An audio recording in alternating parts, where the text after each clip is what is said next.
Ons gaan lees uit die Bybel vanmôre en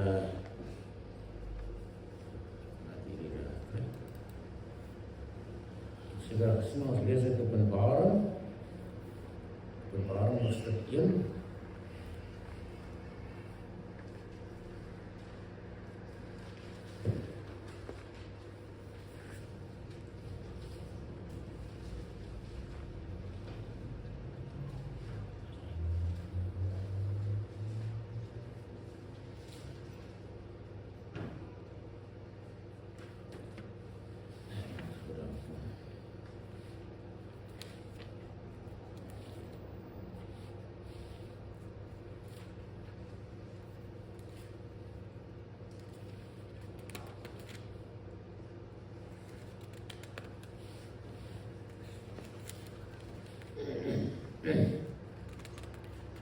Openbaring 1 lees ons net die eerste 8 verse.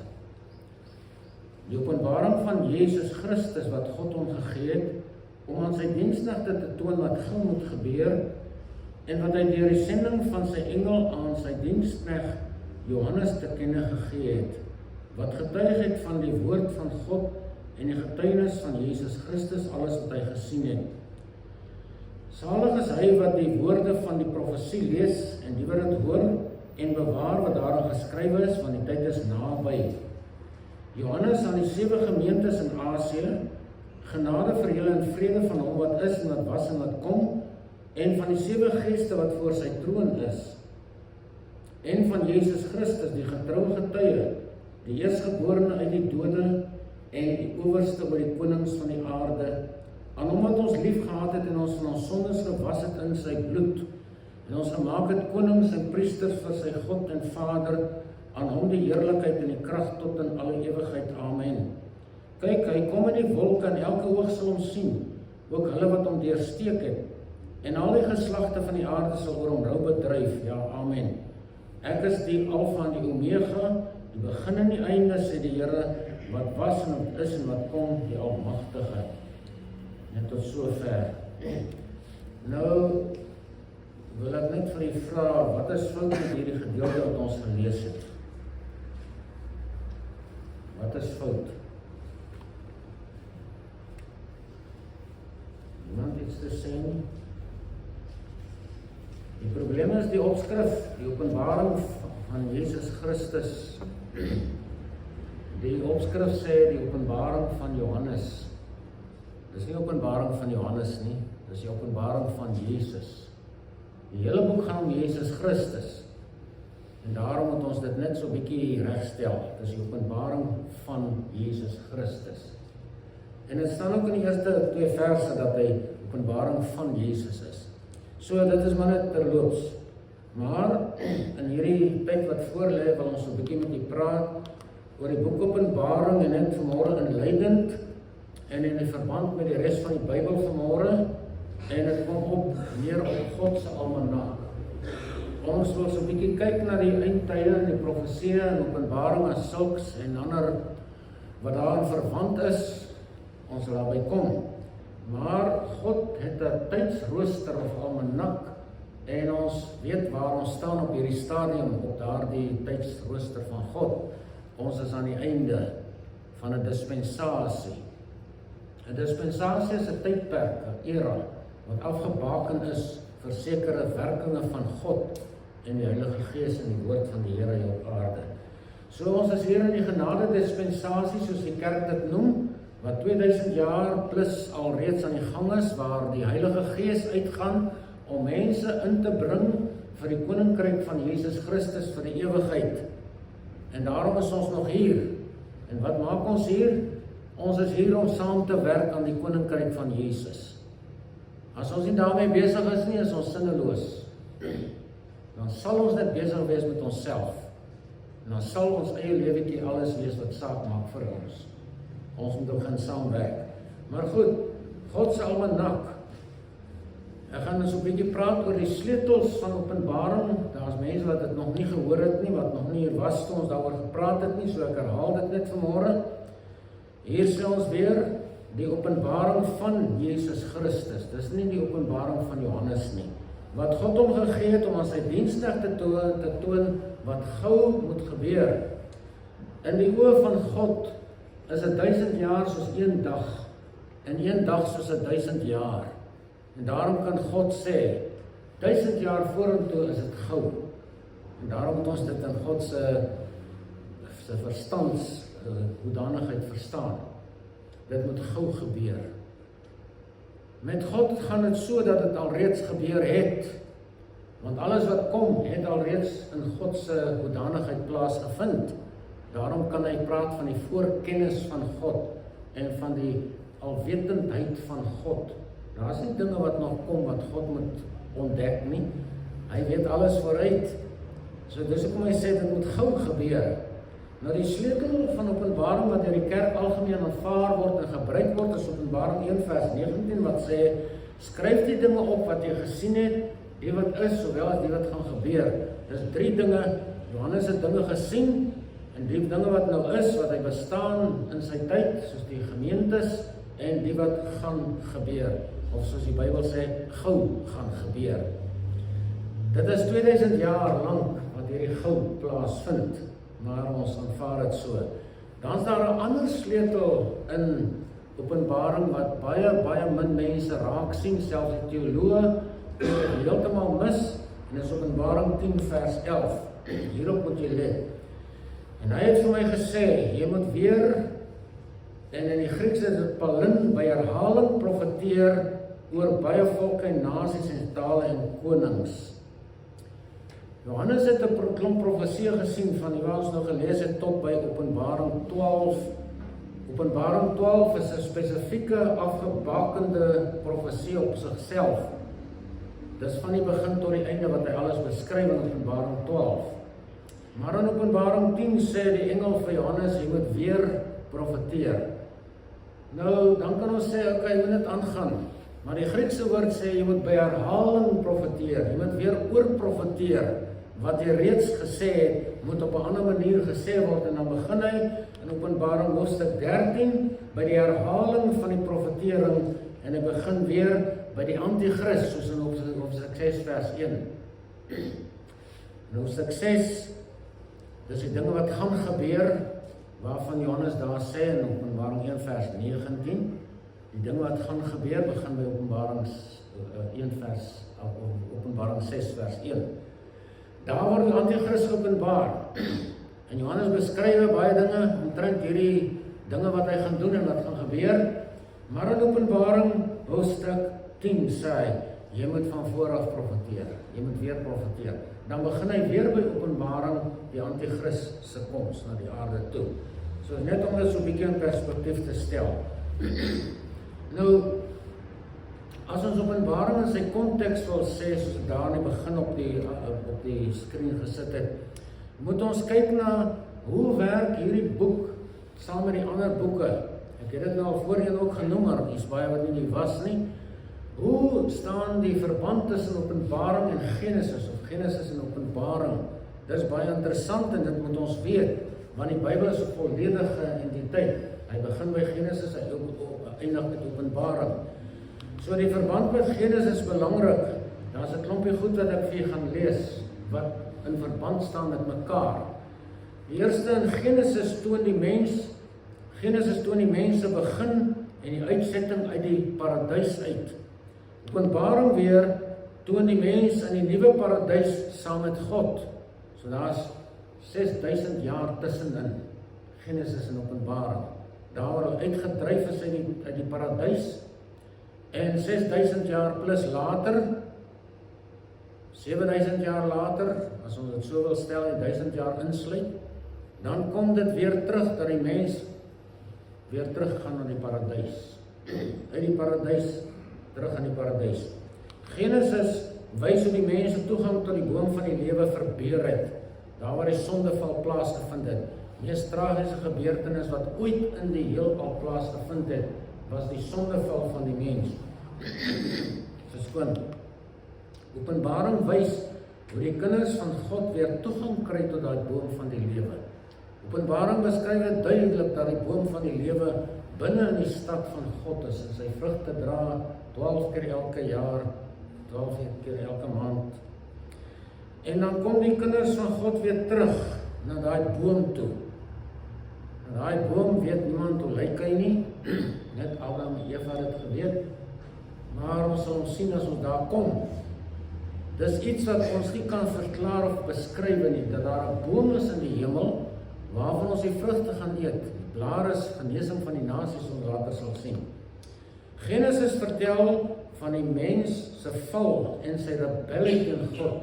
Met ander woorde, die dimensie wat die mens in beweeg het met die sondeval, word in Genesis beskryf en hy gaan dwarsdeur tot Openbaring. Openbaring vertel weer hoe die sondige mens in harmonie met God gaan leef. Daar was rebellie teen God in die tuin van Eden. En elke kind wat gebore is daarna, word gebore in rebellie teen God. Psalm 51 vers 7 sê, en kyk in ongeregtigheid om my moeder my ontvang, en in sonde is ek gebore. Psalm 58 vers 4 sê, die leenspreker dwaal van sy moederskoot af. Wat is leens? Dis die teenoorgestelde van waarheid. Dis 'n rebellie teen die waarheid. Dis 'n geveg teen die waarheid. En so gaan dit vir 6000 jaar al aan. Verder gee Genesis verslag van die begin van die smart deur die sonde. Hoe smartlik is dit? En ek het al baie vir julle gesê, nie een van ons weet wat ons verloor het met die sondeval nie. Nie een mens weet dit nie. Ons is hier omdat ons hier gebore is, en ons gaan aan soos ons gebore is, en ons weet nie wat het ons verloor nie. Ons weet net, dis waar, ons het alles verloor, maar hoe diep tref dit die mens in sy wese, dit weet ons nie. Maar Openbaring wys hoe God die seer van die sonde vir ewig sal vernietig. Daar gaan nie meer pyn wees, daar gaan nie meer seer wees, daar gaan nie meer ongelukke wees nie. Daar gaan nie weer stryd tussen man en vrou of ouers en kinders wees nie. Alles, daai seer gaan vernietig word. Sal dit nie heerlik wees as daar nie meer probleme is nie.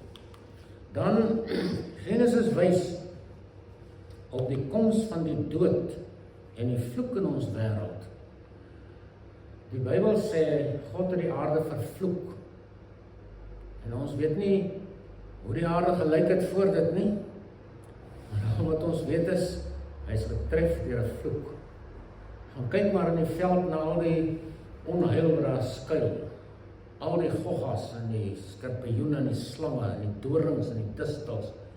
Dis dinge wat nie gehoord het nie. En al die dinge maak seer.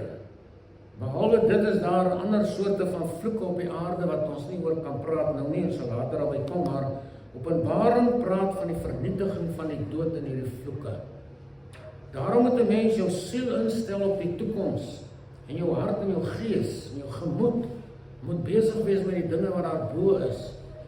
As 'n mens besig is met die dinge hier op die aarde, dan vergeet jy daar die wonderlike dinge wat kom, en dan leef jy soos die ander mense wat die Here nie ken nie. Genesis stel die duiwel aan die mensdom bekend. Openbaring wys op die finale verdoemenis van die duiwel, Satan. Dit sal 'n verskriklike ding wees wat daar gebeur. Die dag as die engel kom en die duiwel bind vir 1000 jaar lank en hom in die afgrond werp waar hy gebind gaan wees. Later gaan hy bietjie losgemaak word vir 'n kort tydjie. Hoe lank weet ons nie. Dit kan 10 jaar wees, kan 20 jaar wees, weer 100 jaar. Ons weet nie, maar 'n kort tydjie. En dan gaan hy weer al die nasies van die wêreld verlei. Daarvoor het hy tyd nodig. Hulle gaan almal weer val vir sy selfe leuns. En almal gaan weer optrek teen God en 'n rebellie teen God optrek. En dan sal God dit alles verwoes. Nou ja, Genesis 3 vers 15 beskryf al hierdie dinge vir ons in die moederbelofte. Genesis 3 vers 15 is die moederbelofte, waar God vir die Satan sê, kyk, ek stel vyandskap tussen jou en die vrou, tussen jou saad en haar saad. Hy sal jou in die hakskeen byt en jy sal sy kop vermorsel. Dis die strekking van 6000 jaar se stryd tussen die saad van die vrou en die saad van Satan. Die saad van die vrou is Jesus. Die saad van die Satan is die anti-kris en die gees van die anti-kris. En 6000 jaar gaan dit al aan, waar 'n geweldige stryd is tussen hierdie lot. Dis die verband tussen Openbaring en Genesis. dan sien ons wat 'n wonderlike boek het ons hier in ons hande, om alles tussenin ook te sien en te hoor en te lees wat gebeur, en om met verwagting uit te kyk na die einde van alles wanneer dit kom, wanneer die Seun van die mens gaan kom en 'n einde maak aan al die lelike en slegte dinge op die aarde. En is baie, baie naby. Die tweede verband tussen Genesis en die boek Nehemia en die boek Daniël wil ek net verduidelik. In Nehemia 2 vers 1 staan daar: in die maand Nisan van die 20ste jaar van koning Artasasta, toe daar wyn voor hom was, het ek die wyn opgehef en aan die koning gegee. Wat is nou so belangrik hieraan? Verskoon. In die maand Nisan van die 20ste jaar van koning Artasasta. Alles in die Bybel het betekenis. Elke teks het betekenis en inhoud en waarde. Hierdie is 'n profetiese teks. Dis die sleutel van die Bybel wat hier vir ons gegee word in die 20ste jaar van koning Artasasta. Dis die sleutel van die profeseë van die woord van God. Wat sê? Hierdie is die sleutelteks vir Daniël, Matteus 24, Lukas 19 en 21, 1 Tessalonisense 4 en 5 en vir die boek Openbaring. Daai teks. Dan moet ons dit verduidelik. So God handel in tydvakke en tydperke met die mensdom. Ons praat van die program van God is 7000 jaar, so naaste by om en by 7000 jaar. En dan is daar elke 1000 jaar 'n groot gebeurtenis wat gebeur. En toe Jesus Christus aan die kruis sterf en die Heilige Gees kom, toe begin daar 'n nuwe tydperk van 2000 jaar plus, waarin die Heilige Gees die koninkryk van Jesus Christus kom bevorder en bou, en met die hulp van sy kinders doen hy dit. Maar met Israel handel God in tye, kort tydperke, en ons noem dit jaarweke. Jaarweke, ek moet dit verduidelik, want dit is die sleutels van die hele Bybelse profesie hierdie. 'n jaarweek is 'n week van 7 jaar. 'n 7-tal of 'n jaarweek is 'n tydperk wat 'n week genoem word, maar die week se dae is 7 jaar. Daar's 7 jaar in daardie. So van Abraham af tot Kanaan was 490 jaar. En dit is 70 sulke jaarweke of jaartalle. 70 sulke jaarweke was van die begin van Abraham se lewe tot in Kanaan. Dis 490 jaar. 70 maal 7 maal 7. Van Josia af tot by die koningskap van Saul was ook 490 jaar of 70 sulke weke wat elkeen 7 jaar lank is. Is julle by? Van die koningskap van Saul tot aan die ballingskap was 490 jaar. 70 sulke jaarweke, dis 490 jaar. Dis die belangrikste wat jy vanmôre moet onthou en verstaan. Nou ja, van die ballingskap af van Israel tot die eindtyd is 490 jaar of 70 7-talle. Nou die ballingskap was 589 voor Christus. Maar hy sit tot aan die einde is dat 490 jaar. Hoe werk dit? Dit kan nie wees nie, maar ons moet dit in die konteks sien. En daarom gaan ek nou vir julle lees in Daniël hoofstuk 9, as ek dit wil naslaan gou-gou, kan ons daarna kyk. Net 'n paar tekste uit Daniël 9 vanaf vers 24. Ons moet dit verstaan, anders sal ons die profesie nie verstaan nie.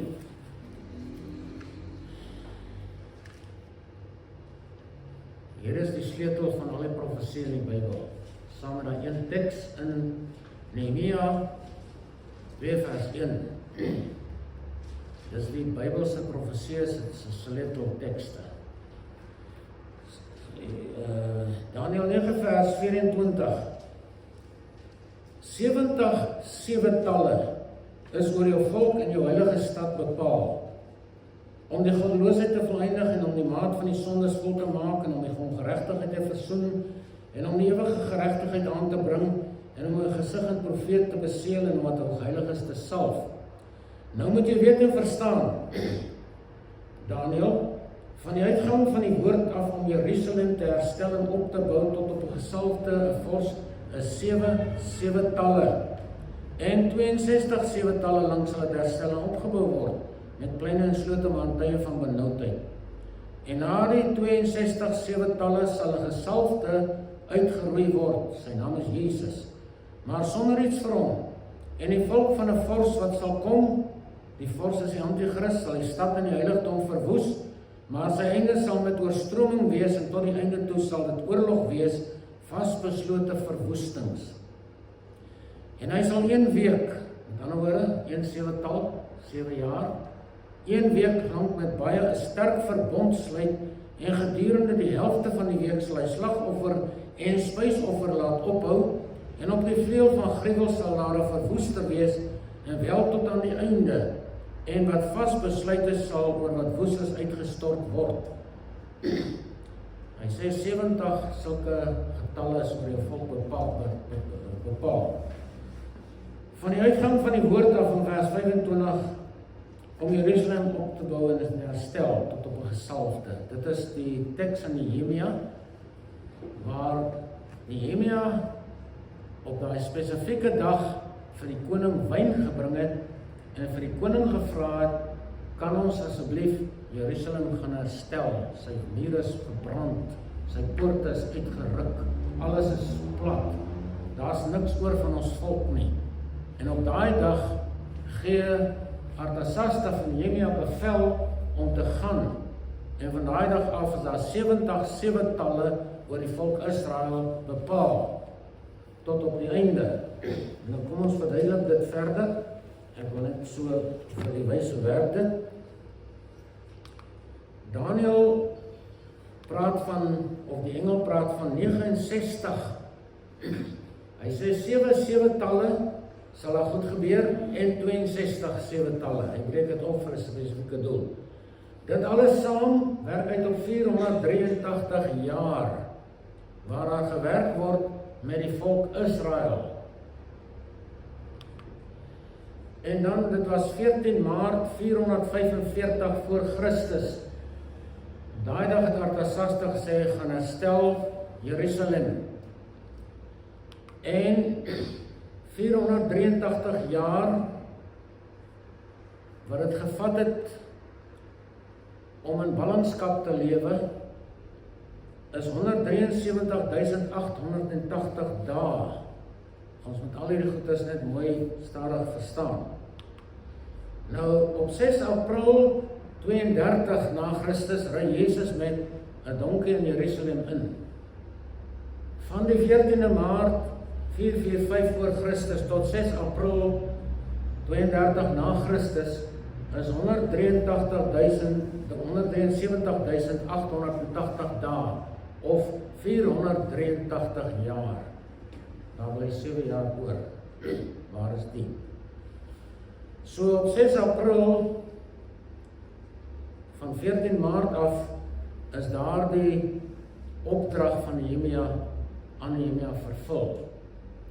Dan kom Jesus Christus op 6 April en hy word gekruisig, en die Heilige Gees word 'n paar dae later uitgestort, en 2000 jaar lank is daar 'n besigheid van die kerk op die aarde, en word die kerk van Christus op die aarde gebou. Ons noem die kerk dispensasie. Ek hoop jy kan sien daar. Maar na 2000 jaar van die wegraping van die kerk plaas, waar die einde van hierdie hele storie kom. Na 2000 jaar gaan die kerk weggeneem word. Ons is nou 'n bietjie oor dit, maar Peter sê die Here vertraag die belofte van sy wederkoms. Die wegraping vind plaas, maar daar is nog net 483 jaar vervul van hierdie profesie. Daar is 7 jaar oor, en hierdie 7 jaar is in die boek Openbaring vir ons beskrywe as die groot verdrukking van 7 jaar. Daar is ander profesie ook, ons kan albei kom, maar hierdie 1 jaar week, wat van die 70 oorgebly het, gaan nou vervul word na die wegraping van die kerk en die openbaring van die Antichrist. Die tempeldiens moet herstel word voordat dit kan gebeur. In die laaste vers sê vir ons hier, en hy sal 1 week met baie sterk verbond sluit. En gedurende die helfte van die week sal slagoffer en spysoffer laat ophou. Die tempel sal daar wees, dis 'n profesie daarvan. En in die middel van hierdie 7 jaar gaan hy die slagoffers in die tempeldiens tot niet maak. So die volgende ding in Israel wat gebeur, is die tempel moet herbou word en hulle is klaar besig om sekere dinge in plek te stel. Alles is gereed, die kruike waarin die water gedra word en so meer. So van die 483 jaar, na die laaste jaarweek, is 2000 jaar interim tussenin waar die kerkdispensasie lê, verstaan nie?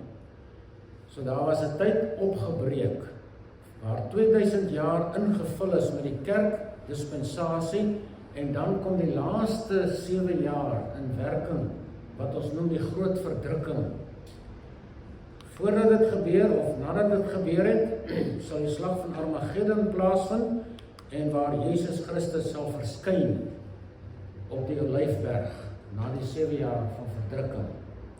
As jy dit nie verstaan nie, kan ons dit weer herhaal. Moet ek oorgaan van die begin af, of is dit reg? Verstaan jy dit? Goed. So, wat is die doel van die profetiese plan wat daar beskryf word? Daar's 'n klomp goed wat God wil doen in hierdie 483 jaar. En dit is om die goddeloosheid te volëindig, om die maat van die sondes vol te maak, die tyd van die nasies te vervul. Lukas 21 praat van wanneer die tyd van die nasies vervul is, dan sal Jesus kom. Alles werk by God in tyd. Om die ongeregtigheid te versoen, word ongeregtigheid versoen deur die bloed van Jesus. So in hierdie proses is die bloed van Christus en sy offer beskikbaar vir elkeen wat in ongeregtigheid lewe en met God versoen wil raak. Om ewige geregtigheid aan te bring, hoe dit gebeur, dit het aan die kruis gebeur, waar Jesus Christus ons geregtigheid met sy bloed gekoop het. 2 Korintiërs 5 vers 21 sê, God het hom wat geen sonde geken het nie, sonde vir ons gemaak, sodat ons kan word geregtigheid van God in hom. En dan om gesig en profeet te beseël, dit is nou die profesie te laat regloop tot die einde toe. En dan om wat hoogheiliges te salf. Dit is wanneer Jesus kom met sy wederkoms. In Lukas 19 praat Jesus met die volk Israel, as jy tog maar geweet het, ja, ook in hierdie dag van jou, die dinge wat tot jou vrede dien, maar nou is dit vir jou oë bedek. Israel het hierdie program nie verstaan nie. En Jesus sê, as jy net geweet het wat hier aangaan, ek gaan kruis toe. As hulle net geweet het wat aangaan, sou hulle anders opgetree het. Hy sê ook in Korintiërs, as hulle geweet het wat aangaan, sou hulle nie koning van die heerlikheid gekruisig het nie. Dis die wêreldse vorste. Nou, met die koms van Jesus, of met die koms van die Antichrist, met die begin van die groot verdrukking, of die 7 jaar, moet daar 'n tempel in Jerusalem wees. Die 3de tempel. En daar is nou 'n geweldige druk op die wêreldse regerders, Netanyahu en Trump en al daardie, om te help dat daar die tempel gebou moet word. Alles is gereed, die boumateriaal, die dinge wat hulle in die tempel gebruik, die harpe, en alles is gereed. Daar is selfs gerugte dat die rabbies weet waar is die verbondsark, en hulle sal hom op die regte tyd natuurlik uithaal. Maar hierdie dinge moet alles reg wees. Die tempeldiens moet herstel word in Israel. Daar is klaar diere en alles wat voorberei is. Die goed in die tempel is alles reg. Maar as een ding wat kort, vir 2000 jaar lank was daar nie 'n hoëpriester in Israel nie. Nadat hulle in ballingskap gaan het, was daar nie 'n hoëpriester nie. En die tempeldiens kan nie herstel word sonder 'n hoëpriester nie. So Israel het 'n hoëpriester nodig, anders kan niks aangaan nie. Nou die nuus is dat die herstel van die tempeldiens is op pad. Hulle het 'n nuwe hoëpriester gesalf, Rabbi Baruch Kahane. Die eerste hoëpriester in 2000 jaar is nou in Israel. So nou kan die ding aangaan. En hier is 'n prentjie van hom. Hy is nie baie mooi nie, maar hy's 'n priester. So 2000 jaar lank het die volk sonder lyding gegaan. Hierdie ou is die enigste een wat in die tempel se allerheiligste kan ingaan met die offers en die bloed van die diere wat daar geslag gaan word. So kan jy sien die verantwoordelikheid van so 'n man. So dit is nou basies die laaste. Daar's nog ander dinge rondom dit hulle dag vat om daaroor te praat, soos die rooi vers wat geslag moet word om die tempelgoeders skoon te maak met haar as. Daar's 5 van hulle in Israel wat staan in hokke wat die priesters en die leviete almal bekyk. Elke dag is daar enige vlekkie van verkeerdheid in hierdie of 'n wondjie. So daai goed moet volmaak wees. Daar's een wat geslag gaan word. Maar hierdie dinge is nou op die keper. Die einde is hier. Al wat nou moet gebeur is, die wegraping moet plaasvind. En dan sal ons verder gaan na die ander profesieë. So God se uurglas of sy almanak is besig om uit te loop. 2000 jaar gelede het God die uurglas die laaste keer omgedraai. En hy sê vir Johannes, moenie die woorde van die profesie van hierdie boek verseël nie, want die tyd is naby. Die tyd is naby, sê Jesus in Openbaring 22 vers 18. Moenie hierdie goed verseël nie. Hoekom nie? En toe Johannes van die kerk van die Jesus, die kinders, sê hy, die kinders, dit is die laaste uur, en soos julle gehoor het dat die antichrist kom, bestaan daar nou ook baie antichriste waaruit ons weet dat dit die laaste uur is. Die Here sê, moenie hierdie boek verseël nie, die tyd is kort, dit is die laaste uur.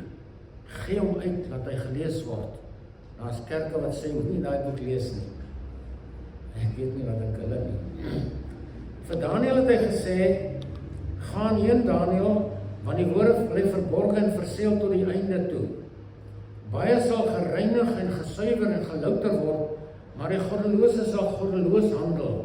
En geen een van die goddelose mense sal verstaan nie, maar die verstandiges sal verstaan. So die profesie is daar vir ons om te lees en te verstaan. Dus kom ek hierdie goed verduidelik. Vir Jeremia het hy gesê, die toren van die Here sal nie afgewend word nie, totdat hy uitgevoer het en tot stand gebring het die raadslaaf van sy hart. Aan die einde van die dae sal julle dit duidelik verstaan.